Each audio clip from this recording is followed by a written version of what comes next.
So I've never heard about men getting pregnant. I've never heard about this argument.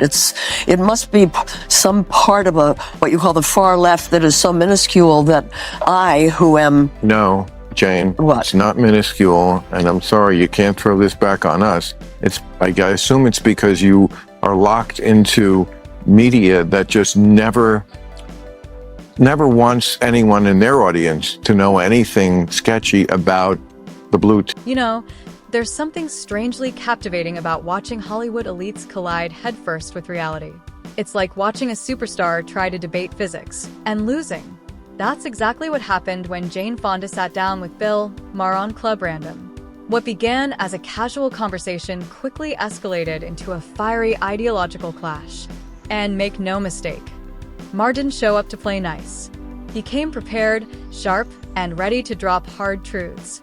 Jane Fonda walked in expecting comfort, another echo chamber filled with nods, buzzwords like systemic and equity, and zero real challenge. Instead, she walked straight into a verbal battlefield. Bill Maher, the unapologetic critic of woke culture, wasn't about to let anything slide. What followed? Raw, unfiltered, must-watch tension. They became the birthers, they became the Tea Party. There's about a third of this country that's very hard right. Of course they love Trump. When he left office, he had an approval rating of 34%. So he really only had those people. Why is he now tied?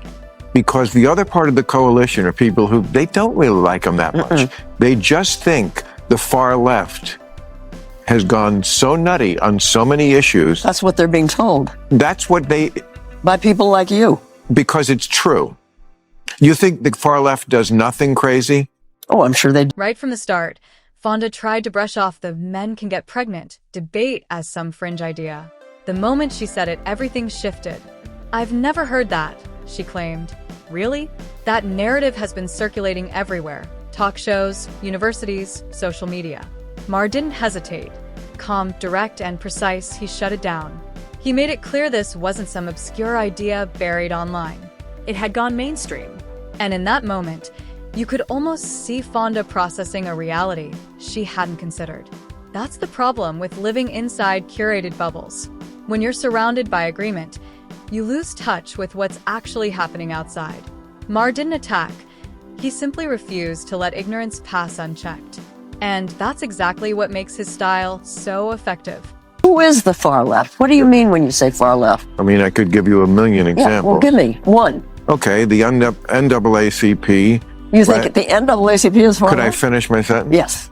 You asked me for an example. Yeah. Travel advisory, that's like the State Department does to go to, I'm sure when you went to Vietnam, they were advising you not to. There's a war on. I didn't talk to them. I don't have no. I know, but a travel advisory. Yeah. Today we have them for very dangerous countries. Yeah. Don't go to North Korea. Don't go to Iran. Yeah. You know where they issued a travel advisory for black people not to go? Yeah. Florida. Every day there's stories like that just makes people roll their eyes and go, are you people nuts? Even if they don't matter that much, I don't think one person listened to this and thought, I can't go to Florida. But they just suggest something to the average person, which I completely understand, which is, wow, do you people ever find anything that's ridiculous? Then came California. Fonda insisted it isn't far left. You could almost hear Maher holding back a laugh. He fired back, overregulation, crushing taxes, one-party dominance. Yet Fonda shook her head, genuinely unconvinced. That's the disconnect. While many Americans see California as a real-time experiment in ideological excess, Fonda saw something entirely different. High taxes, mass migration, growing tensities, these are real issues. But inside elite circles, those realities barely register. When Fonda shifted blame to the right, Trump, the Tea Party, the usual targets, Maher hit deeper. He pointed out something crucial. People don't always vote for someone like Trump. They vote against what they see as extreme alternatives. And that struck a nerve. You really think men can get pregnant? That kind of stuff. And I understand that a trans woman can get pregnant. That's different than a man getting to like insist on blurring that line, as if that's some sort of reasonable social cause, as opposed to just being for having full rights, respect, and protection for. This is where the tension truly ignited. The atmosphere changed, sharp, electric. Fonda argued people only think the far left has gone too far because they're told so. Maher's response? Simple. Because it's true. That was the turning point. You could almost see realization hit. Moments later, Fonda admitted, yes, the far left does go too far sometimes. An unintentional confession. It's a familiar pattern. Deny, deflect, then accidentally validate the criticism. But Maher kept going. When challenged for examples, he pointed to actions like the NAACP's Florida Travel Advisory. To many, that felt less like activism and more like political theater. And that's the issue. Performative outrage is exhausting people. They're not looking for lectures. They're looking for logic. Well, I've never heard about men getting pregnant. I've never heard about this argument. It must be some part of what you call the far left that is so minuscule that I, who am... No, Jane, What? It's not minuscule, and I'm sorry, you can't throw this back on us. I assume it's because you are locked into media that just never wants anyone in their audience to know anything sketchy about the blue team. Then Maher went deeper. He addressed how legitimate causes get distorted into rigid ideological tests.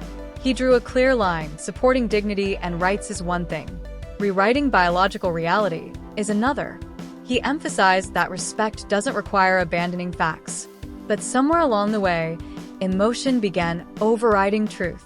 And that's where trust starts to collapse. Fonda, visibly uncertain, struggled to respond. That's when Maher delivered a decisive blow, suggesting she was locked inside a media bubble that shields uncomfortable truths. In simple terms, you've been fed a narrative and you don't even realize it. I mean, I don't know. I read two papers and maybe I don't. I should watch Fox News. No, I guess. I don't watch Fox. That's too far. But you don't have to. I'm not going to torture. That moment hit hard. Fonda tried to laugh it off, joking about watching Fox News, but it felt more like an unintended admission. The bubble had been exposed. And honestly, it showed. While Hollywood debates language and symbolism, everyday Americans are dealing with inflation, safety, and division. Maher didn't shout or grandstand. He simply revealed the gap between elite discourse and real-world concerns. That's what made this conversation powerful. It wasn't just debate. It was a snapshot of a much larger cultural divide. That certainly has been the history of this country, was police who were all too willing to shoot black people. So defund the police, though, was not a good idea. And you know who mostly didn't think it was a good idea was black people, because they want police in their neighborhoods, probably more than we need them in ours. The discussion expanded. Maher brought up defund the police, a slogan that backfired. He pointed out that many communities didn't want elimination. They wanted reform. But nuance got ignored. The result? Rising crime, weakened trust, and quiet backtracking from those who once pushed the idea. It's a repeating cycle, loud outrage followed by silent regret when reality sets in. The Republicans tried to catch the Democrats with this, and they put this on, they brought it up in Congress. Yeah. And all the Democrats voted against it. The Democratic politicians were not for defunding the police. It's that radical fringe that has captured a lot of the media, academia, some of these cultural institutions that are not liberal anymore by old school liberalism. The ACLU was all about free speech. They don't really believe in it anymore. They believe, in one of their chief people who is trans said, I will die on this hill of banning this. Maher argued that the radical fringe has taken control, while moderates stay silent out of fear. Speak out and risk cancellation, backlash, isolation. Even institutions once known for defending free speech have shifted. What used to be open debate is now often replaced with enforced agreement. Maher called it what it looks like, control disguised as activism. At some point, you, on your phone, you ordered a yoga mat or something. Your algorithm figured out you're a liberal. Then your neighbor Right. looked up a truck. You're conservative. And from that day forward, you got different information every day and nobody Right. sent a notice. And so now you literally think your neighbor is insane because how could they possibly think this stuff? But if you put your phone next to their phone, you're in different algorithmic universes, and Right. that is brand new and very different. What makes Maher's critique stand out is where it comes from. He's not an outsider, he's an old-school liberal. Someone who believes in dialogue, reason, and individual rights. Then the conversation turned to division itself. Van Jones joined in, pointing out how corporations and algorithms amplify outrage for profit. And for once, there was agreement. Social media doesn't just reflect reality, it shapes it. Two people can live side by side yet exist in completely different informational worlds. Story. Most voters say U.S. can't repair severe divisions. And they went into the fact that 5 years ago, even during the pandemic and during the George Floyd protests, even then, people thought, well, we are going to get through this. And now they seem to be on the page of, it's not going to happen. You know, Bill, What do we do? But did you see the story? Yeah, and I think what's new about this moment, one of my teachers and friends, Doug Seidman, likes to say this: we aren't divided. We are being divided. That's right. By companies for profit. Okay, and we have our divisions. We always have. Always have. So, when Maher warns that extreme ideology risks pushing a movement into irrelevance, it's not exaggeration, it's observation. By the end of the interview, something shifted. The talking points lost impact. The confidence faded. And when logic entered the conversation, emotion struggled to keep up. Maher didn't humiliate Fonda. He challenged her. He forced a confrontation with something rarely welcomed in Hollywood: uncomfortable truth. And maybe that's the real takeaway.